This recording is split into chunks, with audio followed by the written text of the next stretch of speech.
शीत युद्ध के दौरान सोवियत संघ ने पैट्रियट नामक एक संगठन की स्थापना की। उन्होंने संघ की विभिन्न राष्ट्रीयताओं के प्रतिनिधियों को चुना और उन पर प्रयोग किए ताकि एक ऐसी सुपरहीरो टीम बनाई जा सके जो मातृभूमि की किसी भी खतरे से रक्षा कर सके। हालांकि एक रहस्यमयी विस्फोट ने उन प्रयोगों की प्रयोगशाला को नष्ट कर दिया और सभी सुपरहीरोज तथा उन्हें बनाने वाला वैज्ञानिक अचानक गायब हो गए। वर्तमान समय में रूसी सेना ऐसे नए रोबोट्स का परीक्षण कर रही है जिनकी अत्यधिक उन्नत कृत्रिम बुद्धिमत्ता AI के कारण युद्ध के मैदान में मनुष्यों की आवश्यकता नहीं होगी। प्रदर्शन की शुरुआत अच्छी होती है, लेकिन अचानक वे रोबोट्स पलटकर अपनी ही टीम के टैंकों और हेलीकॉप्टरों पर हमला कर देते हैं। मानवीय प्रतिक्रियाएं उनके विरुद्ध कुछ भी नहीं कर पाती, और जब सभी वाहन नष्ट हो जाते हैं तो वे रोबोट्स उस इमारत पर हमला करते हैं जिसमें सभी जनरल और तकनीशियन मौजूद होते हैं, और कोई भी जीवित नहीं बचता। जब धुआं छंटता है तो पता चलता है कि इस सब के पीछे डॉक्टर कुराटोव है, वही वैज्ञानिक जो सालों पहले पैट्रियट परियोजना में शामिल था। अब उसने भी महाशक्तियां हासिल कर ली हैं। वह बिजली उत्पन्न कर सकता है और मशीनों को नियंत्रित कर सकता है। वह उन रोबोट्स को अपने साथ ले जाता है। कुछ समय बाद रक्षा मंत्रालय इस स्थिति से निपटने के लिए एक बैठक बुलाता है और अंततः यह खुलासा होता है कि शीत युद्ध के दौरान वास्तव में क्या हुआ था। वर्ष 1940 में कुराटोव पैट्रियट परियोजना के अंतर्गत नवाचार तकनीकी विभाग का प्रमुख था। उसकी मुख्य दीवानगी थी मॉड्यूल 1, एक ऐसा रिमोट जिसे किसी भी मोटर चालित वाहन को नियंत्रित करने के लिए डिजाइन किया गया था। यह प्रयोग असफल रहा और परियोजना को बंद कर दिया गया। कुराटोव को विक्टर से अत्यधिक जलन होने लगी, क्योंकि विक्टर के आनुवांशिक अनुसंधान ने उच्च अधिकारियों को प्रभावित कर लिया था। उसका लक्ष्य विक्टर से बेहतर साबित होना था, ताकि उसे भी एक महान वैज्ञानिक के रूप में पहचान मिल सके। उसके काम का शिकार कई इंसान बने। वे जैविक प्रयोगों के शिकार हो गए। अंततः कुराटोव को गिरफ्तार कर लिया गया, लेकिन वह किसी तरह भाग निकला और अपने जेनेटिक्स लैब में छिप गया। सेना ने लैब पर हमला करने का निर्णय लिया, लेकिन कुराटोव ने उस जगह को एक बम में बदल दिया था, जिससे एक भयानक विस्फोट हुआ। सभी को लगा कि वह उस विस्फोट में मारा गया, लेकिन असल में उस विस्फोट से निकले रासायनिक तत्वों ने उसके शरीर को बदल डाला और वह उसी मॉड्यूल 1 प्रयोग का जीवित परिणाम बन गया, जिससे वह वर्षों से जुनूनी था। अब उसे हराने के लिए उन्हें उन्हीं सुपरहीरोज को खोजना होगा जिन्हें उसने कभी बनाया था। इस बीच कुराटोव सेना के एक गुप्त गोदाम में घुसपैठ करता है ताकि वहां से जितने वाहन और संसाधन मिल सकें उन्हें चुरा सके। बैठक के बाद रक्षा मंत्रालय पैट्रियट संगठन को फिर से सक्रिय करने का निर्णय लेता है और इसकी जिम्मेदारी मेजर लारीना को सौंपी जाती है।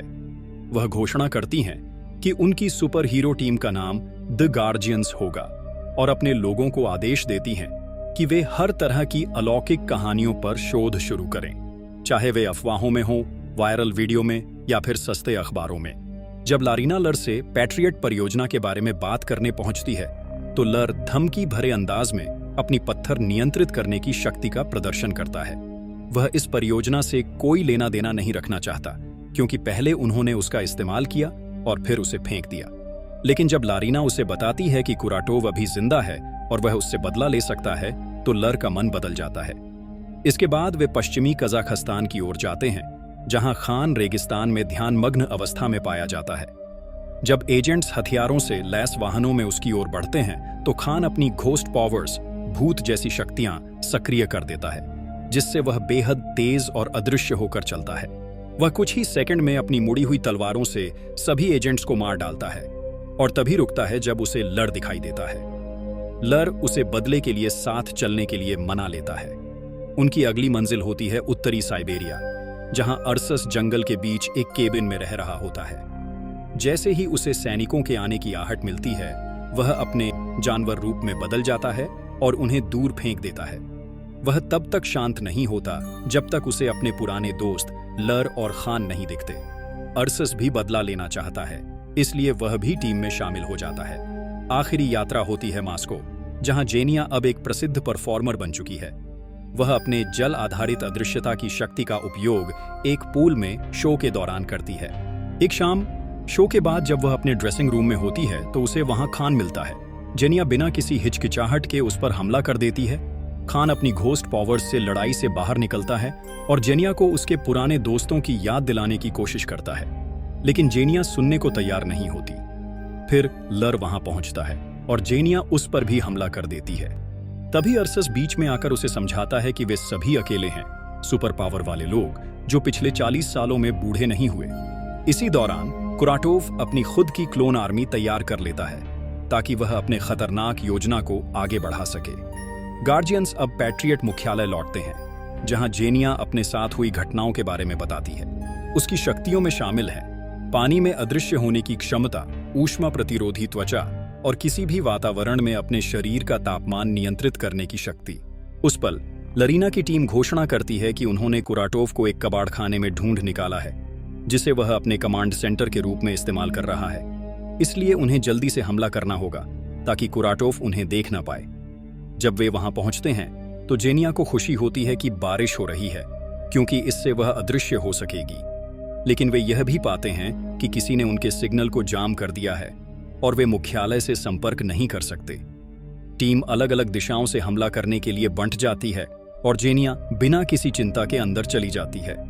दुर्भाग्यवश पहरेदारों के पास खास चश्मे होते हैं जो उन्हें जेनिया के शरीर की गर्मी देखने में सक्षम बनाते हैं और वे तुरंत विशेष हथियारों से उसे वहीं जमा देते हैं। आर्सस और खान अपनी शक्तियों का इस्तेमाल कर कई सैनिकों को मार गिराते हैं। जब वह अपने चारों ओर के पहरेदारों से निपट लेता है, तभी खुद कुराटोव वहां आ जाता है।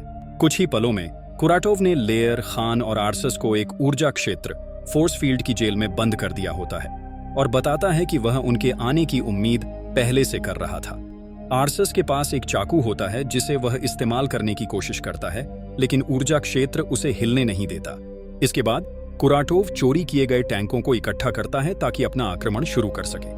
जल्द ही पूरा शहर एक युद्ध क्षेत्र बन जाता है और खबरों में हर तरफ तबाही की बातें होती हैं। रिपोर्टों में यह भी बताया जाता है कि एक अंतरिक्ष ट्रांसमीटर चोरी हुआ है। अब वह उसी स्पेस ट्रांसमीटर का उपयोग अपने मॉड्यूल 2 प्रोजेक्ट शुरू करने के लिए करना चाहता है। इस योजना के तहत वह ट्रांसमीटर को ओस्तानकिनो टावर और फेडरेशन टावर से जोड़कर एक सिग्नल रूसी सैटेलाइट को भेजेगा, जो बदले में उसे हर दूसरे सैटेलाइट और इस प्रकार पृथ्वी की सारी तकनीक पर नियंत्रण देगा। उधर लरीना लेयर को बचाकर वापस मुख्यालय ले आती है। कुछ समय बाद लरीना को विक्टर का दौरा होता है, कुराटोव का पुराना लैब पार्टनर। सभी को लगता था कि वह मर चुका है, लेकिन विक्टर समझाता है कि वह इन वर्षों में छिपा हुआ था और सिर्फ इसलिए सामने आया क्योंकि उसने टीवी पर कुराटोव को देखा और उसे पता था कि उसे रोकने में उसकी मदद की जरूरत पड़ेगी।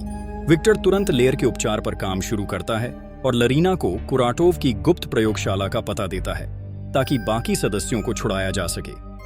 टीम जल्द ही लैब में चुपके से घुसती है, सभी पहरेदारों को मार गिराती है और सिर्फ कीपैड को शूट करके ऊर्जा क्षेत्र को बंद कर गार्जियंस को आजाद कर देती है।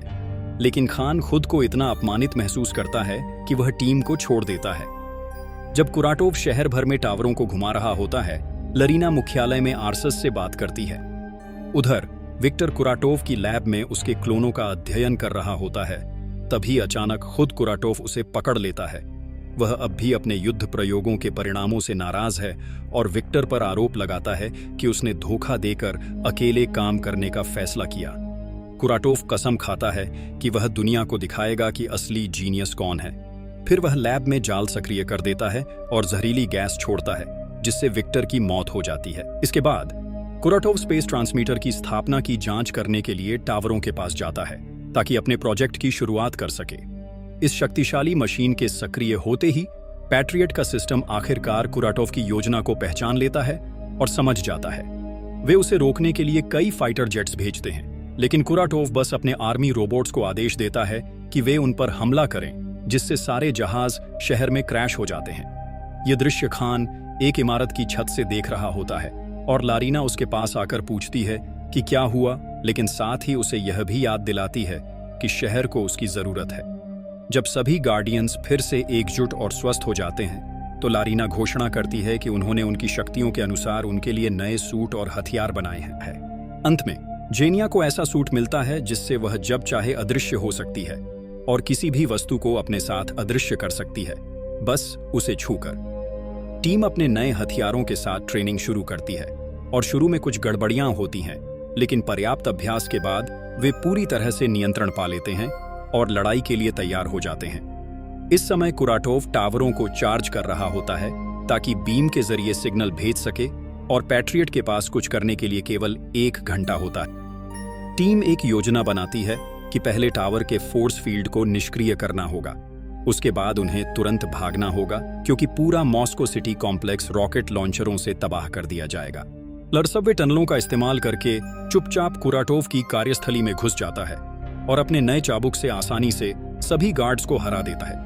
इसके बाद जेनिया आर्सस पर सवार होकर मॉल में लर से मिलने जाती है, जहां आर्सस के आकार के कारण लिफ्ट में कुछ मुश्किलें आती हैं। खान प्लेन के जरिए टावर के पास पहुंचता है, हालांकि प्लेन को कूदने के लिए पर्याप्त पास लाना कठिन हो रहा होता है।